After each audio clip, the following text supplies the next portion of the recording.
안녕하세요. 이번 시간에는 수묵이라는 것 자체가 물과 먹으로 그린 그림인데, 즉 흙과 백으로 그리는 그림인데, 이것이 갖고 있는 천변만화의 어떤 경물, 그것이 지니고 있는 정신적인 가치 영역으로 확산된다고 하는 이야기들을 계속 하고 있는 도중, 수묵이라는 것 자체가 어찌 보면 빛이다라고 하는 관점에서 조금 이야기를 전개시켜 볼까 합니다. 요즘에 유행되고 있는 영화를 보니까 영화에 이런 대사가 있더라고요. 사람들은 빛에 비쳐 보이는 것만 믿지만 사실 어둠 중에는 보이지 않는 것들이 있다. 그러면서 동양 사상에 대한 그 하나의 코드를 가지고 끌고 나가면서 음양으로 따지고 그러면서 이제 풀어나가더라고요. 그 중에 하나가 보면 수묵이라는 것도 아마 그렇지 않을까.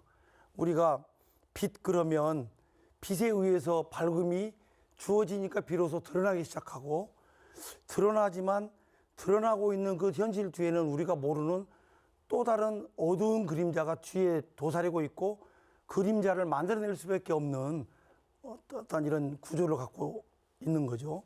근데 어두움 그러면 그 어두움이 그러니까 그냥 어두운 색깔만 있는 것과 들어가고 나온 곳이 있는 어두움은 굉장히 달라요. 점을 찍어가면서 어둡게 색깔을 칠해놓은 어두움과 그냥 한 번에 여러 번 전체를 칠해놓은 블랙이라고 하는 어두움은 다릅니다. 그래서 우리가 이야기할 때 어두움이라는 것이 보이지 않을 뿐 어두움 속에 갇혀 있으면 그것은 공간으로 숨쉬는 어두움이다라고 얘기를 하고, 여기에는 생성하는 생명의 기운들이 도사리고 있다라고 얘기를 합니다. 그래서 먹이 갖고 있는 검은색 속에서는 그 또 다른 생명을 우리가 찾아보기도 하죠. 그런데 이것은 우리가 이야기할 때 침묵을 이야기하잖아요. 말하지 않고 있는데, 말하지 않고 있는 그 말씀이 침묵으로 번져서 우리를 변화시키고 있는 그 과정을 딱 느끼게 되면, 아, 빛과 어두움이라는 것은 서로 빛이 어두움이 될 수도 있고 어두움이 빛이 될 수 있겠구나라고 하는 생각이 비치게 되는데, 오늘 약간은 그러한 내용들입니다.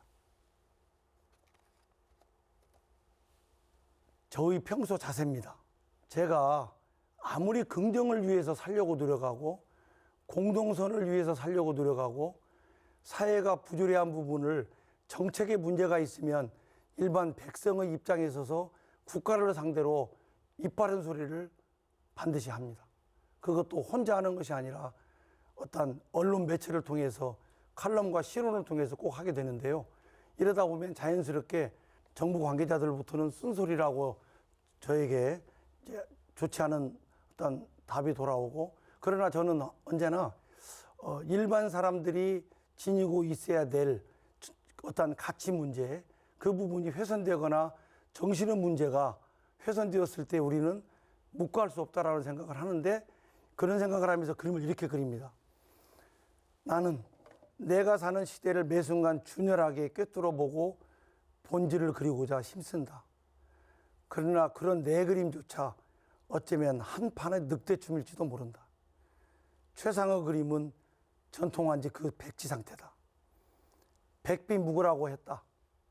흰종이 위에 흰색으로 그림을 그리는데 무슨 잘못이 있겠는가. 그래서 제 그림 속에서도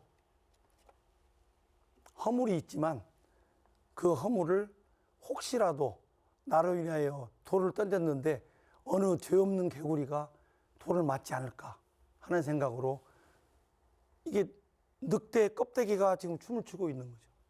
제가 그럴지도 모르는 거예요. 그리고 늑대의 머리나 이런 구조가 늑대라고 볼 수 없어요. 말이 늑대일 뿐이죠. 그래서 본질과 실체와 형상과 진실이 통하지 않고 때에 따라서는 어디에 덧붙여서 내가 그림이라는 것으로 도구화시켜서 수동화시켜서 나를 내세우는 데에 앞장서지 않는가라는 일단 먼저 자책감으로부터 이 수업은 시작합니다. 이 강의의 작가 노트입니다. 나는 그림을 공부한 지 50년이 되었다. 왜 그림을 그리는가? 정말 이게 어렵습니다. 이 전시의 목적이 뭐냐? 너는 왜 그림을 그리느냐고 물어봤을 때 쾌활하게 답을 내놓는 사람을 많이 보지 못했어요. 정말 첫 출발의 시원, 내가 하는 이 마음의 발언이 얼마나 중요한가, 그것을 이야기하고 싶었습니다. 그림을 그려서 무엇을 어떻게 하려고 그리도 몰두해야 하는가? 오늘도 나는 이 원론적인 질문 앞에 서 있다. 요즘 역할 뺏기에 불과할 수 있는 지루한 싸움이 계속되고 있다. 기대는 퇴색하고 변화에 대한 열망은 조금씩 식어간다. 자기 합리화의 악취가 넘친다. 바로 이 시점에서 나는 내 그림에 묻는다. 남이 변화하는 것이 문제가 아니라 네 자신이 혁명해야 되지 않냐고. 나는 수묵으로 맑음을 지향한다. 자기 순화를 통해서 천연성을 회복하기 위하여 노력해야 되는데 너는 그러고 있는가? 나는 줄곧 한국어를 표현하기 위해서 집중해 왔는데 세상의 이치를 궁구하는 것과 얼이 일치하는가? 서묵화는 사물의 뜻을 의탁하여 정신을 그린다고 했는데 과연 정신은 네가 말하는 정신인가 아니면 모두 다 공감할 수 있는 정신인가?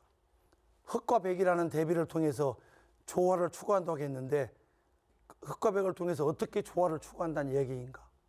그것은 너의 스스로의 자유 아닌가? 나는 수묵을 통해서 이러한 어려움이 있음에도 불구하고 내가 살고 있는 세계와 통교하고자 합니다. 어찌할 수 없는 이 거대한 세계는 미시의 내 숨결, 수묵으로 마침내 작지만 연결게 하고 싶습니다. 이게 이 전시의 작품의 작가 노트였어요. 아빠 잘 다녀오세요. 오늘도 화이팅. 그래, 오늘도 열심히 엄마가 싸준 도시락 먹고 그림 열심히 그리고 올게. 저는 약간의 그런 이 편집증적인 화가인데 아침에 8시에 출근을 해서 오후 4시 반이 되면 더 이상 그림을 그리지 않습니다. 저한테도 기운이 쇠하기 때문에 햇볕이 쨍쨍 내리쬐고 기운이 양명할 때 붓을 놓아야 되는, 그리고 내일 아침이 다시 기다려지게 되는 거죠. 그래서 월화수목금토까지는 출근을 합니다. 요즘에 아파서 작업실에 가지 못해가지고 제가 지금 얼마나 손이 고프고 손이 마려운지 모르겠습니다. 이것도 병입니다.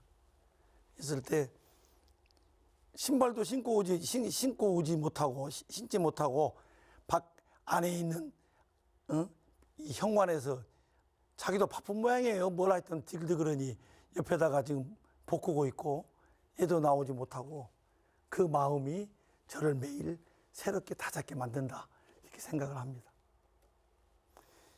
좀 전에 그림은 제 아내가 가족을 그린 건데 제일 싫어하는 그림이에요.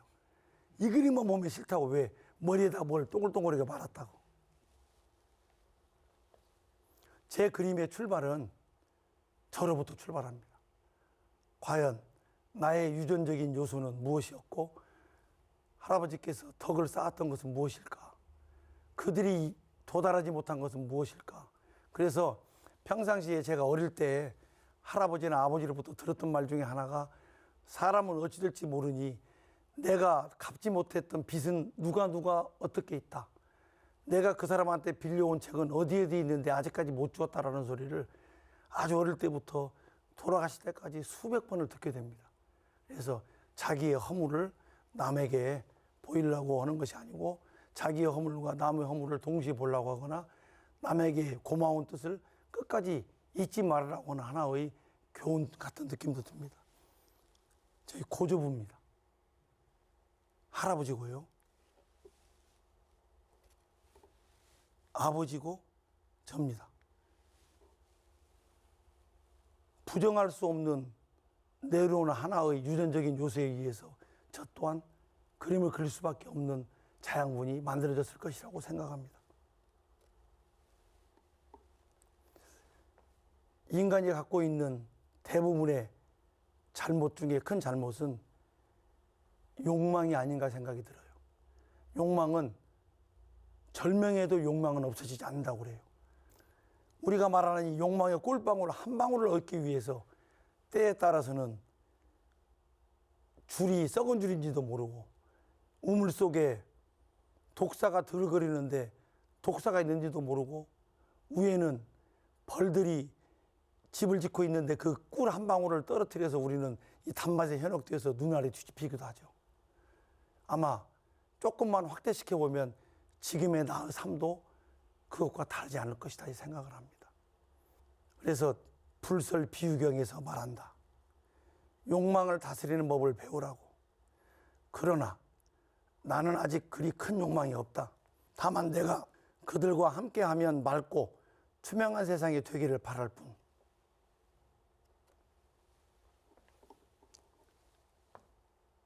그러한 욕망이 없는 모습을 저는 아버지의 마지막 모습에서 보게 되었습니다. 빛이 없는데도 불구하고 영롱하게 빛이 비춰지고 있는 이 상태, 그리고 투명한 눈빛을 통해서, 그리고 어쩔 수 없이 자기가 살면서 90년 동안 감내해야 될 자기 자신이 만들어 놓은 그림자는 딴 사람이 지울 수가 없습니다. 그 그림자 속에서 스스로 맑고 고와하면서 단호하게 깨끗하게 마지막을 정리하는 모습 속에서 더 이상 욕망이 없음을 저는 보게 되었습니다. 사실은 욕망이 없다고 하는 것 같이 욕망이 큰 사람이 큰 것이 없을지 모릅니다. 어떻게 욕망이 없겠습니까? 그러나 저는 그런 생각을 해요.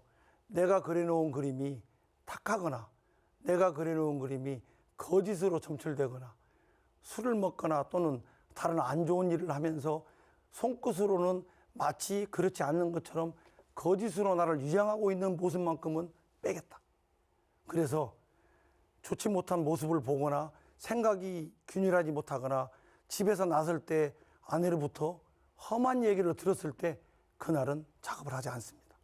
작업실에 앉아서 혼자 조용히 명상에만 하고 좌망의 단계만 거치게 되죠. 그래서 저는 실제로 그 모습을 이렇게 보고 그랬지만 제가 본 모습이 일반 독자들한테는 어떻게 비추는지는 모르겠습니다.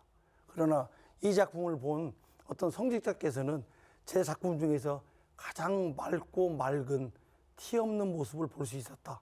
제 설명을 듣지 않고 그렇게 말씀하시더라고요. 그리고 제가 그리는 그림은 절박함으로부터 출발합니다. 그리고 저의 가장 가까운 데 살고 있는 사람으로부터 확산되어 나갑니다. 그래서 주로 가족을 중심으로 많이 그렸는데 이 부분도 마찬가지로 아버지께서 평상시에 가장 좋은 모습을 지니실 때 모습을 생각했던 것이고 병원에서 마지막 하루하루를 견뎌야 되는 시점에 있어서 이 그림을 완성하고 그림을 보여드렸더니 그래도 눈빛으로만 이야기하는 분이 말 한마디 못하는 분이 빙그레 웃으면서 눈을 감았던 마지막 그림입니다. 그래서 저는 때에 따라서는 화가는 이렇게 아버지와 무언의 소통도 할 수 있구나. 만약에 내 스스로가 맑고 투명하고 깨끗한 마음을 갖지 못했다면 그것이 말하지 않는 사람과 소통이 가능할까? 또 건방지지만 이렇게도 생각을 해봅니다. 이 눈빛을 보면 아까의 눈빛과는 좀 다르고 실제로 이렇게 수염이 많이 길렀고 본인이 이 수염 기르는 것을 마치 중요한 조상으로부터 받은 덕이라는 생각을 들 정도로 종교적 신념이 강했습니다.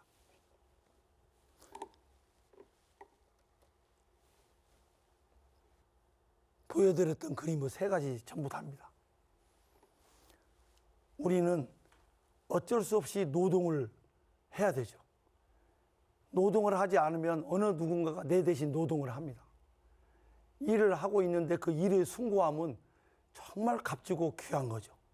그런데 사람들은 조금만 힘들어도 왜 이렇게 힘들어 그러면서 그걸 모면하려고 합니다. 세상에 힘들지 않은 일이 어디가 있겠습니까?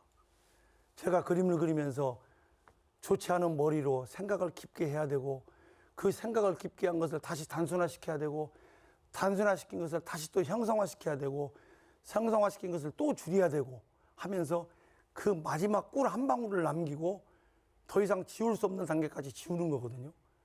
이 단계까지 나갈 때 저는 이 생각을 했어요. 아버지께서 내가 그림을 그리고 공부를 하고 있는데 콩대를 털고 난 뒤에 그걸 한 짐 지고 와서 항상 내가 자고 있는 방에 뜨겁게 불을 떼주시는구나. 그래서 뜨겁게 불을 떼주는 것은 어저께까지의 고단함과 고뇌와 힘든 것들을 그냥 그 뜨거운 온돌방에 몸을 지지게 되면 새로운 생명의 불씨가 살아나는 거잖아요. 그래서 부모님의 역할은 계시는 것만으로도 생명의 불씨 같구나.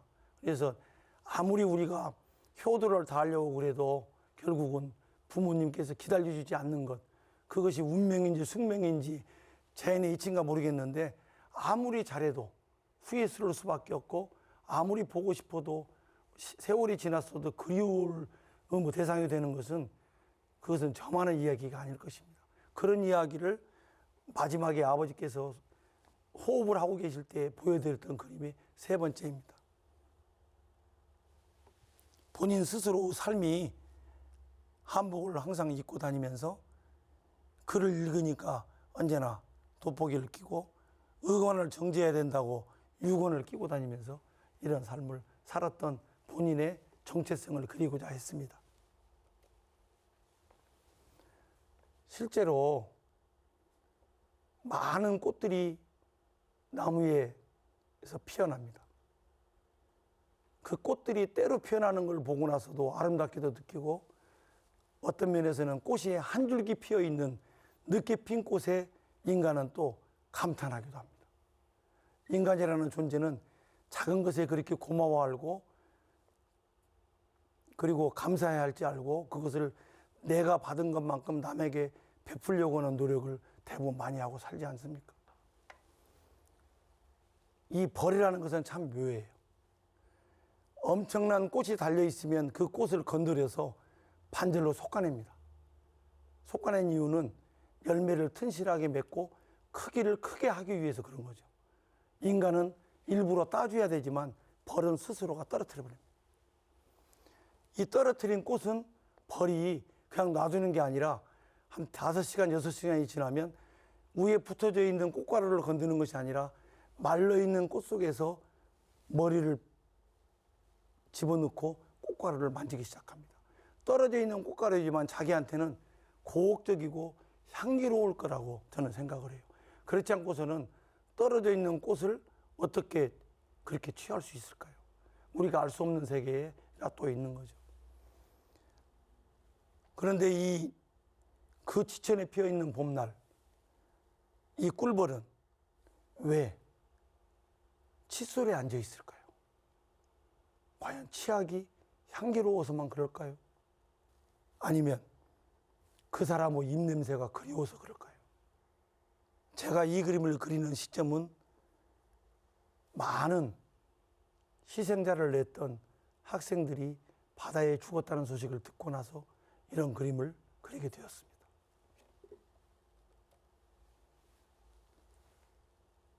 어떤 사람이 그러죠. 책을 머리에다가 항상 벽에처럼 베고 자라고. 그러면 지식이 머릿속에 통으로 들어온다고. 그런데 아버지께서 평생 동안 자기가 하고 있는 일 중에 하나를 바둑 두는 데에 시간을 뺏겼다고 합니다. 생산적이지도 못한 이 일을 어릴 때부터 배워서 못된 버릇에 기울어들었다. 이것이 없으면 밥맛도 없고 이것이 없으면 세상의 모든 것이 하나도 재밌는 것이 없대.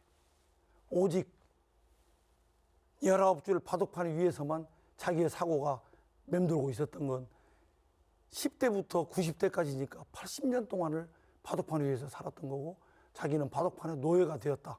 이렇게 말씀을 하시더라고요. 낮잠을 주무실 때는 항상 모자도 벗지 않고 예의를 갖춘다고 바둑판 위에서 저렇게 주무십니다. 물어봐요. 왜 그러냐고. 기선, 바둑을 들고 있는 신선이 나타나서 자기와 바둑을 들고 있을 것을 꿈을 꾼대요. 참, 그 헛된 꿈 때문에 80년이 흘러가는 거예요. 그래서 우리는 어떻게, 그래서 제가 그랬어요. 아버지, 저도 지금부터 아버지가 그렇게 즐거워하는 그 맛이 무엇인가의 접점을 좀 알기 위해서 바둑을 좀 기원을 다니면서 좀 배우랍니다. 절대로 안 된다, 절대로. 이것은 약이다, 약. 그래도 본인은 놓지 못합니다. 그게 그렇게 인간이 갖고 있는 나약함일지도 모르겠습니다.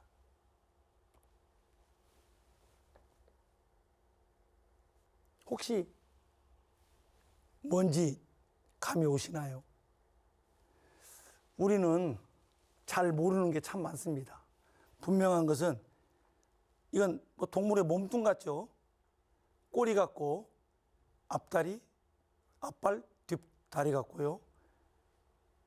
목이 없고 목은 철사줄로 동에 매여 있습니다. 몸은 요철이 되어 있고요. 잘 모르는 것을 저는 많이 그립니다. 모르는 것 속에 아는 것보다도 모른다는 사실을 안다는 것이 굉장히 중요하다고 생각을 했어요. 어떻게 모든 것을 다 알겠습니까? 모르는 것은 모른다고 넘어가야 되는데 모르는 것을 안다고 하는 순간부터 억지와 편집과 왜곡이 시작되는 거죠. 그래서 솔직해질 필요가 있겠다. 사람은 소세단방한 것을 삶으로 살지만 겉으로는 사람들 앞에서는 무지한 티를 내지 않기 위해서 사람들은 자기를 과대, 과장, 장식을 하기 시작한다. 진심으로 깨끗하고 진심으로 맑음을 그리고 하나의 깨달음 경지에 오른 사람일수록 고요해지고 조용하다는 것은 망고의 진리라고 저는 알고 있는데 그 부분을 조금 건드리고 싶었어요. 아무것도 아닌 것 같지만 타르박입니다. 조금 더 우리가 알기 쉽게 말하면 마못입니다. 마못. 설치류 유라시아 대륙의 초원지대에 있는 쥐과동물입니다. 이걸 그렇게 맛있게 잘 먹어요. 유목민들은 목을 떼어내고 속에 있는 창자를 뱉어내고 뒤집어서 살을 다 발라서 다시 살을 다 잘게 벗어서 속에 집어넣고 소똥을 불로 피워서 달군 돌을 다시 이 뱃속에 집어넣어 돌 때문에 이렇게 오돌토돌합니다. 그리고 철사로 동에 메어서 약 30분을 놓아두면 돌에 의해서 익은 정말 맛있는 쥐고기가 탄생한답니다. 이 고기 맛을 한번 본 사람이라면 이 맛 때문에 몽골을 다시 여행할 정도로 빠져버립니다. 매력적이라고 해요. 그런데 타르박이라고 하는 이 마무스 요리가 몽골을 망하게 만드는 요인이 됩니다. 흑사병. 외부 사람들이 몽골에 들어왔을 때 흑사병이 옮기게 되면서 그것이 전염이 되어가지고 향토병이죠. 여기는 강한 향토병을 이렇게 유행시키는 병균의 요소가 너무 많이 들어가 있답니다. 그렇게 맛있는 고기이지만 이 고기 속에서는 또 다른 독이 있음을 우리는 대부분 모릅니다. 간이 안 좋은 사람이 먹는 간을 돋궈주는 약을 먹게 되면 어쩔 수 없이 피할 수 없는 것은 신장을 해치게 되는 거죠. 그래서 대부분 경우 한의를 좋아하는 이유 중에 하나가 이것의 힘을 돋궈주는 것이 아니라 그것의 힘을 조금 약화시켜서 조화와 균형을 이룬다는 점에서 한의학이 갖고 있는 놀라운 신비라고 얘기하기도 합니다. 그토록 좋아하고 징기스칸이 이걸 먹고 목숨을 연명했다고 하는 타르박이 때에 따라서는 몽골 제국을 멸망하게 만드는 요소도 되었음을 우리는 영화로움과 동시에 항상 느끼게 생각해야 되는 것 중에 하나입니다. 어떤 일설에서는 왕이 쓰는 왕관이 물이 떨어지고 있는 우유가 떨어지는 그 순간을 찰나라고도 말해요. 왜? 모든 것이 완성되었을 때는 떨어짐만이 남아있는 것을 기억하라. 만약에 당신의 백성을 귀히 여기지 못한다면 너는 한 방울의 물방울이 되어서 떨어질 수 있음을 언제나 경계하라. 이렇게 어느 책을 보니까 나와 있더라고요. 그래서 우리는 양극단인데요. 가장 좋을 때 험한 걸 생각하는 극단의 묘를 때에 따라서는 배워야 되지 않을까라는 생각도 들었습니다. 염소입니다. 몸은 생략한 것 같지만 몸은 그리지 않았습니다. 왜? 목만 벤 상태에서 떼어버렸으니까. 저는 핏방울 하나를 그냥 이 검은 먹점으로 상징화시켰습니다. 자세히 보면 여기에 뿔과 뿔 사이에 끈이 매달려 있고 주제 매달려 있고 못이 있습니다. 그것은 기둥 속에 염소를 매달아서 놔뒀다는 증거죠. 제가 이 그림을 그린 이유는 몽골 초원을 다니고 그림을 그리고 안각가를 보러 다니면서 그토록 기운이 쇠해서 이렇게 오늘 저처럼 자기 관리가 잘 안 될 때 오늘과 내일 쉬면서 염소, 뿔 따고 있는 염소 한 마리를 잡아먹겠다 하고 유목민 집에 들어갔습니다. 주인 어르신, 염소 한 마리 얼마입니까? 손짓 발짓 25달러. 오늘 저녁에 몸보신을 좀 하려고 하니까 잡아주십시오. 그것도 새끼 한 번 난 암컷으로 잡아주세요. 고기가 연하다는 소리는 들어가지고. 근데 10시가 되어도 염소를 안 잡아줘요. 10시 반이 되어도 안 잡아줘. 그래서 주인한테 왜 염소를 안 가지고 오냐? 나 지금 배불러 굶고 있다. 그랬더니 주인 하는 말이 딱, 문화와 문명이 발달한 너희 나라는 그토록 아침부터 오후 6시까지 험한 산을 돌아다니면서 귀 밑털같이 가는 털들을, 그 풀들을 먹으면서 씹고 노동을 했는데, 아니 양들도 염소도 쉬어야 될 거 아니냐. 쉬는 시간도 없이 소화도 시키지 않고 잡아서 네가 먹을 것이냐. 그 소리를 듣는 순간에 이건 유목민의 철학, 미학을 생각할 겨를이 없이 부끄러워서 이 사람을 어떻게 다음날 아침에 또 볼 것인가 이 생각이 나더라고요.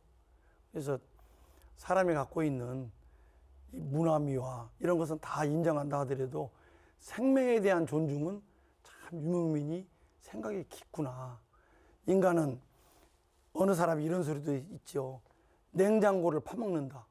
냉장고는 더 들어갈 공간이 없어요.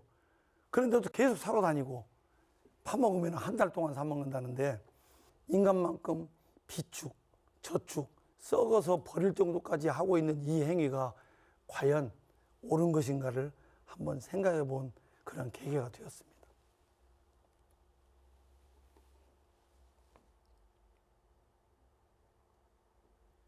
양인데요, 머리가 없어졌어요. 지금 제 그림 3개가 다 머리가 있거나 없거나예요. 양을 잡는데도 자기들의 철학이 있어요. 고통을 최소화시켜서 얼굴은 하늘을 보게 하고, 그리고 절대 머릿고기는 먹지 않는다. 얕은 산에 머릿고기를 놔둬서 하늘을 향하여 푸른 하늘을 보게 해서 스스로 다시 이 세상에 새로운 생명으로 오기를 바라는 마음으로. 그래서 여기에는 유목민은 동물을 중요하게 먹이로 삼지만 동물이야말로 굉장히 어떤 귀하게 여기는 존중사상이 없으면 이런 일이 일어나지 않을 것이다 생각을 해봤습니다. 그렇게 먹었던 동물의 뼈를 세월이 지난 뒤에 제가 제목을 스투파라고 지었습니다. 스투파. 탑이라는 거죠. 탑이라는 건데, 소머리, 말머리를 먹고 난 뒤에 백골이 되면 이렇게 초원의 어느 부분에, 말입니다. 말은 참 이상하게도 어금니와 이 앞니 사이에는 이가 없죠. 그 이가 없는 걸 어떻게, 그러니까 참 묘해요. 이 문명은 참 무서운 것 같아요. 말을 길들이거나 모든 대부분 동물을 길들이려면 코에 뚜레를 하거든요. 코에다 구멍을 뚫어서 잡아당기면 아프니까 끌려다니는 거예요. 낙타같이 거대한 것도 콧뚜레 딱 뚫어서 끌고 다니고, 소도 콧뚜레. 말은 제갈로 하는데 말은 어금니하고 송곳니 사이에 이가 없어요. 그 사이를 어떻게 알고 제갈을 물리는지를 모르겠어요. 야, 말이 인간에게 선물한 것인지, 신이 있다면 신이 그것을 알고 인간에게 지혜를 준 것인지는 모르겠어요. 어떻게 어금니와 앞니와 사이에 제갈 물릴 공간에 이가 나지 않도록 어떤 구조적으로 그렇게 장치가 되었는지 지금도 모르겠어요. 근데 그 말들의 머리를 이렇게 쌓아서 하늘을 보게 해놓은 것은 또 다른 그들이 동물에 대한 찬사가 아닌가라는 생각이 들었어요. 절대 유목민들이 잡아먹지 않거나 총 쏘지 않는 것은 임신한 동물이더라고요. 누가 임신한 동물을 잡아가지고 때려서 여행객 중에 아는 사람이 가지고 오니까 화를 내면서 인간이 아니다. 세상에 새끼를 가지고 있는 동물을 어떻게 잡아서 죽이냐. 그러면서 막 노발대발하고 흥분한 걸 봤는데, 근데 이러한 걸 보면 우등이냐 우등이 아니냐 열등이냐의 문제는 인간에 대한 심성에 대한 갈고 닦음, 공부의 깊이에 따라서 달라지지 않을까 이런 생각을 해봤습니다. 초원지대에 가면 무서운 것 중에 정말 경계해야 될 것 중에 하나가 방울뱀, 독사입니다. 독사가 지천에 있는 거죠. 쉽게 말하면 여름에만 있는 것이 아니고요, 겨울에 눈에도 있어요. 그러니까 우리가 알고 있을 때 눈에는 뱀이 없을까 그러고 마음대로 눌러다닌다. 참만의 말씀입니다. 인간의 사고의 영역을 언제나 자연은 뛰어넘어 버려요. 그런데 그렇게 바람이 무설게 불었던 유원 초목지대에 나는 말로 비틀어져서 이제 굴러가고 죽어버립니다. 그리고 이와 같이 방울뱀은 이 사이에 끼워서 스스로가 허물을 벗게 되죠. 허물을 벗는 것은 자기 자신을 다시 부활하는 것이고 키우게 되는 것이어서 뱀에 대해서는 인간은 좋지 않게 생각하는 면도 있지만 뱀을 보면서 또 다른 나의 갱생, 또 다른 나의 변신, 나의 발전이라고 뱀을 숭상하게 되지 않습니까? 서양 사람들은 약국이나 병원의 마크로 또 그래서 뱀을 사용하기도 하고요. 이것이 땅의 신일 수도 있고, 그래서 상당히 악한 동물이고 인간이 보면은 항상 때려잡으려고 하지만 물리면 죽지만, 저는 시골에서 살다 보니까 정읍에서 어릴 때 컸었는데 참 그쪽 말로 희망스럽다, 개구장이다, 정말 어떻게 이렇게 이상한 애가 있을까라는 소리를 많이 들었어요. 호기심이 많아서 그래요. 뱀을 막 쫓고 가다가 독사가 구멍으로 팍 들어가면 빨리 가서 손으로 딱 잡아서 네가 힘이 셀까 내가 힘이 셀까 하고 막 견줘요. 뱀은 이 비늘을 딱 피고 있는 순간에 쉽지 않습니다. 그 어릴 때에 힘도 없겠지만 온 힘을 다하여 이 두렁을 발로 제끼면서 막 했는데요, 순간적으로 뱀이 자기도 힘이 없어가지고 이걸 풀어버렸어요. 풀어서 저는 뒤로 벌렁 넘어졌거든요. 모자의 체양을 독사가 꽉 물어버렸어요. 강함을 이기려고 하는 순간에 내가 약한데 아무것도 아닌 것으로 느끼는 그 순간부터 저는 뱀이 어릴 때 존경스럽게 시작했어요. 그리고 함부로 뱀이 있을 때 그냥 가만히 서서 지켜져 있고 좀 지나가 안 건드릴게 지나가 이렇게 이야기를 하게 되었는데, 뭐 그러한 정서가 바탕이 되어서 그러는지 난초를 그리면서 난초 옆에 있는 방울뱀의 허물을 또 같이 그리게 되었습니다. 이것은 카자흐스탄에 가서 여행하면서 실제로 스케치해서 그렸던 그림입니다. 사과입니다. 요즘 사과 비싸가지고 뭐 난리돼요. 줄 서가지고 사과값이 싸다 보니까 막 아침에 문 열자마자 표를 안아주고 난리를 치는데 제 아내도 거기에 줄을 섰다가 다시 돌아오고 그러더라고요. 사람들이 많이 원할 때는 먹지 않는, 먹고 싶을 때 조금 절제하는 게 필요한데 싸다니까 그냥 무조건 뭐 가서 뭘 사러 들어가고 오는 이 모습들이 배운 자나 배우지 않은 자나 다 똑같습니다. 그래서 제가 생각할 때 그래서 사과를 한번 그려봤는데 정말 맛있는 사과입니다. 이렇게 맛있는 사과를 먹어본 적이 없습니다.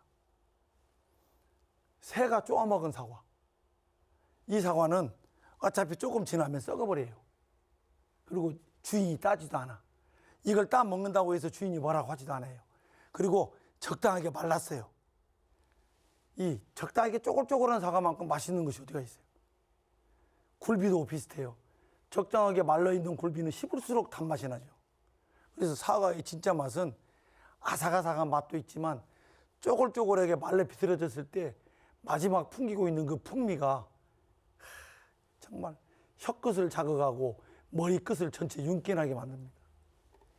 새가 첫 입맞춤을 했던 사과는 나도 너에게 같이 입맞춤을 한다, 이 생각을 하면서 천연성을 회복하는 것이 우리의 모습 아닐까 이런 생각을 해봤습니다.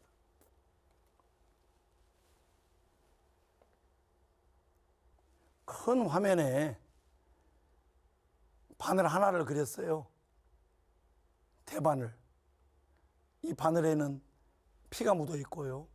바늘 밑에는 잘 안 보이지만 피가 묻어져 있는 조그마한 가시가 하나 있어요. 우리 몸이 육중하고 이렇게 1m 80짜리나 되고 큰 힘을 가지고 있을지 모르지만 손톱 속에 박혀져 있는 가시 하나가 박히면 아무 일도 못합니다.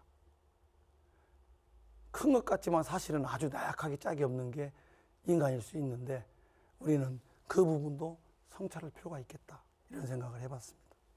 나무 몸에 갇혀져 있는 가시 하나를 빼주는 것이 얼마나 유리한 것인가도 생각해 봤고요.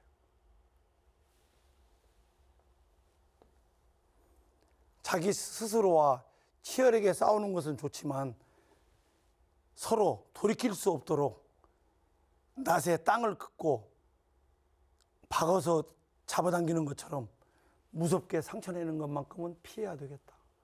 그러나 국교 문제를 따지면 일본의 외낫과 조선낫이 싸우는 것처럼 첨예하게 싸우고 있고 국제관계가 이렇게 흐트러지고 그런 것이 피해 입고 있는 것 중에 하나는 결국은 자국의 이익일지 모르지만 많은 사람들이 얽혀져 있는 또 다른 인류의 문명사에 대한 문제도 발생할 수 있음을 왜 그렇게 간과할까 이런 생각을 조금 해봤습니다. 제가 몸이 아프고 안 좋으니까 식구들이 가장 좋은 보양식품으로 풍천 장어를 사다가 빨리 구워 먹어야 돼. 풍천 장어를 잡는 걸 봤냐? 실제로 장어는요 정말 힘이 셉니다. 바다와 민물을 왔다 갔다 하면서 자라서 그렇지만 이렇게 잡습니다. 실제로. 제가 일부러 보여드린 이유는 어떤 희생을 담보로 우리는 생명을 얻는 거예요. 힘을 얻는 거죠. 그냥 무조건 있는 것이 아니고 무조건 힘이 있는 것이 아니고 소라고 하는 것, 양이라고 하는 것들이 죽임을 당해야 인간은 그 죽임을 통하여 또 다른 삶의 연속성이 있는 거거든요. 그것에 대한 고마움을 느끼지 못하고 무조건 종이 한 장의 고마움을 느끼지 못하고 목하게 되면 하루에도 수만 개의 나무들이 벌목되는 거잖아요. 없어지게 되면 수만 개의 동물들이 죽게 되고 생태계가 파괴되는 거고 생태계는 실제로 인간이 조성할 수 있을까요? 아닙니다. 인간이 조성하는 생태계가 얼마나 될까요? 거의 없습니다. 대부분 새, 나머지는 다람쥐, 멧돼지 등이 먹고 남기는 분비물로 인하여 싹이 나는 거죠. 도토리나 상수리는 다람쥐가 숨기고 새는 당나무 열매를 먹어서 아무 데다가 이렇게 똥을 싸니까 그것이 생태계가 복원되는 요인이 되는데 인간은 그렇게 동물들에 의해서 복원된 생태계를 포크레인으로 한순간에 때려 부셔버릴 수는 있어도 인간의 흠에 의해서 조림한다는 것은 쉽지 않습니다. 사실은 아무것도 아닌 이 문제를 자꾸 생각하면서 장어를 잡을 때 얼마나 힘이 좋은지 송곳으로 깊게 찔러야 되고 이것을 칼로 확 끝까지 싸면 따로따로의 몸이 양쪽이 갈라진 것이 막 뒷꼬기 시작하고 죽지 않아요. 상상을 초월합니다. 그리고 또 하나 머리를 잘라서 머리는 팔지 않으니까 자르거든요. 놓아두면 다음날 아침까지 안 죽습니다. 뻐끔뻐끔해요. 이 생명력이 어디서 올까요? 그래서 인간이 그 생명력을 취하려고 장어를 먹는데 장어를 먹어서 좋은 데에 쓰라는 의미를 저는 말하고 싶을 뿐 다른 의도는 없습니다.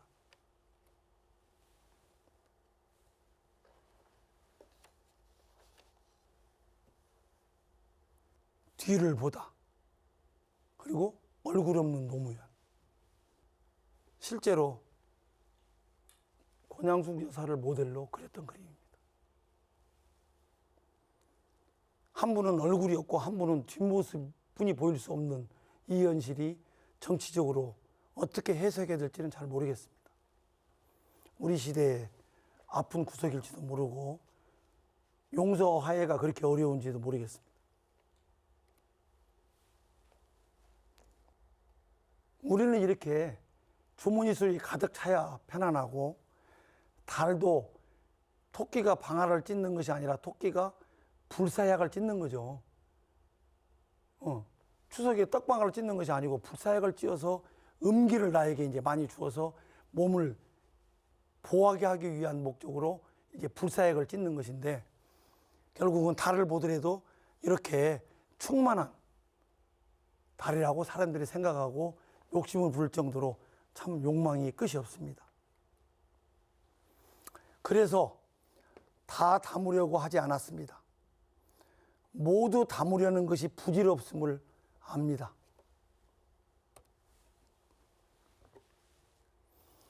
작업실에서 그림을 그리고 있는데 공중에서 긴 줄이 떨어졌습니다. 날아가고 있는 벌 하나가 떨어져 있는데 외줄의 줄에 장수 말벌이 딱 걸리더라고요. 걸리는 순간에 0. 몇 초라는 시간도 될 것 없이 주중 내려와서 뱅뱅뱅뱅 감싸버려요. 꼼짝 못하게 하얀 거미줄이 전체를 장하게 버리더라고요. 이걸 딱 보면서, 야, 기는 장사가, 땅을 기잖아요 지금. 기는 장사가 나는 장사를 잡아버리는구나. 그러면서 지금 시대의 인터넷이나 매스미디어를 생각한다면 아마 이런 모습이 아닐까, 이것의 현대적인 해석이 아닐까라는 느낌이 들었는데, 우리는 알 수가 없습니다. 어느 것이 나에게 도움이 되는 것인지, 지금 도움되는 것이 과연 도움일지도 생각해 볼 필요가 있습니다. 실제의 모습은 아니지만 제가 그림 그렸던 많은 작품 중에 숫자가 많은 작품이 있는데, 그 중에 성철스님 그림이 여러 개 해인사에 저로부터 가지고 가서 이제 보관되어 있는데, 소장되어 있는데, 그 중에 성철스님이 달을 보고 있는 장면을 상상해서 그려봤습니다. 달은 무엇일까? 이런 의미를 생각해 보고 싶었는데, 여러 사람들이 와서 종이를 좀 크게 연결시켜서 여기에 좀 달을 그리면 좋지 않겠느냐. 그래서 저는 생각에 답을 더 이상 하지 않았어요. 달을 그리면 그것은 달이 아니다라는 생각이 들었죠.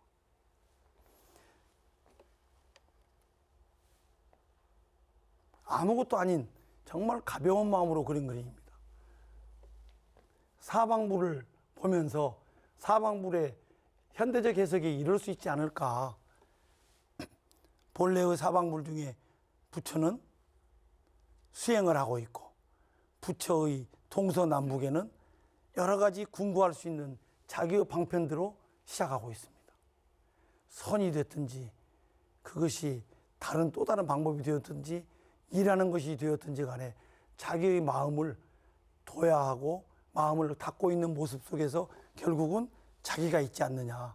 그러나 이분들이 희구하고 있는 것은 하나의 도우 경지일 거다라고 하는 암시를 주고 있습니다. 그러나 어느 날 갑자기 내 속에 텅 비어서 내가 없어져 버립니다. 아마 그런 단계를 수행하는 사람들은 느낄 거라는 생각이 들어요.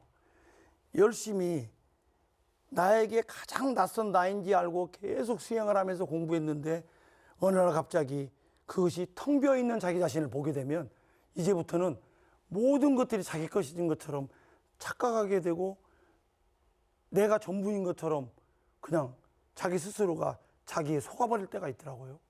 그래서 그 부분의 과정을 겪게 되면 이러한 경지가 아닐까. 그래서 나도 아니고 너도 아닌 경지, 너이면서 나인 경지, 그러면서 절대적인 진리가 오롯이 자기보다도 더 크게 다가오는 경지. 과연 그 진리의 경지가 무엇일까? 만약에 진리가 없다는 자에게는 정말 네가 목숨을 바치고 진리를 향하여 수행을 해보고 발언을 해봤냐고. 저는 아직은 그렇게 나이가 많이 먹지 않고 공부나 연륜이 깊지 않지만, 내가 강하게 원하고 강하게 기도드리고 원하는 것들이 되지 않은 적이 거의 없습니다. 그래서 발심, 발언하고 마음을 세우는 것이 얼마나 중요한지, 그러나 그 목표점이 말할 수 없는 진리 밖에 있는 또 다른 진리였을 때 인간이 갖고 있는 폼이 얼마나 커질까 하는 욕심을 내봤습니다. 그렇게 되어서 결국은 깨달게 되면 이런 경제가 되지 않을까. 나를 위해서 사는 것이 아니라 진정으로 남을 위해서 살아야 된다고. 노인이 마지막으로 아파서 병원에 갈 때 자기가 끼고 있던 이 소리의 아름다운, 소통의 아름다움을 주기 위해서 늙은 부인에게 보청기를 끼워주고 있습니다. 과연 그것이 보청기에만 그칠까요? 아니면 또 다른 것이 있을까요? 그래서 저는 오늘 강의하는 이 주제를 생각하면서 다음과 같이 정리를 해보고자 합니다.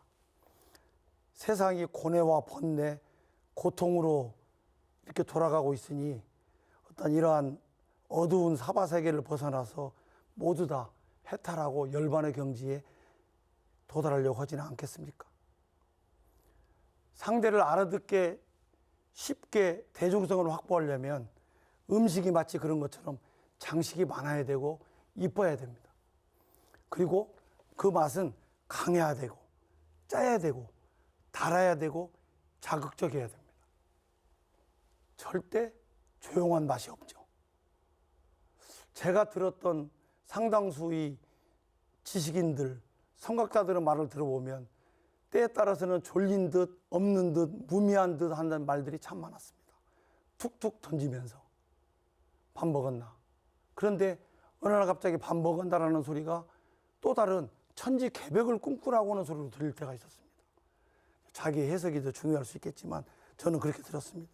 그래서 저는 되도록이면 이렇게 상대를 알아듣게 하고 있는 대중성을 확보하려면 자극적이기 때문에 조용한 맛이 없다. 조용하고 고유한 맛이라야말로 정말 최고의 맛일 텐데 그건 대중성과 유리될 수 있겠다. 그럼에도 불구하고 저는 기름기를 빼고 장식을 빼야만 본래의 맛을 살릴 수 있기 때문에 아무것도 아닌 이 맛일지 모르지만 혹시 나와 함께 공유할 수 있는 사람이 몇이라도 있다면 그 맛이 없는 맛, 무미한 맛을 어렵고 어렵지만 같이 공유해 볼까 하는 마음으로 오늘 수묵의 빛이라는 그림을 준비했습니다. 모두 맑고 깨끗한 경지에 도달하는 것이 저희 바람이기 때문에 그렇지만 인간은 본인이 원하든 원하지 않든 할 수 있든 할 수 없든 간에 인격을 키우고 도야하고 자기를 완성하기 위해서 무척 노력합니다. 방법이 다를 뿐. 그러나 완성에 이르고 난 그 다음부터는 고요해지는 것이 우주의 천연성이고 철학이거든요. 오늘 고요해지고 조용하고 맛없는 맛을 같이 느꼈으면 하는 바람으로 시간 마치겠습니다. 감사합니다.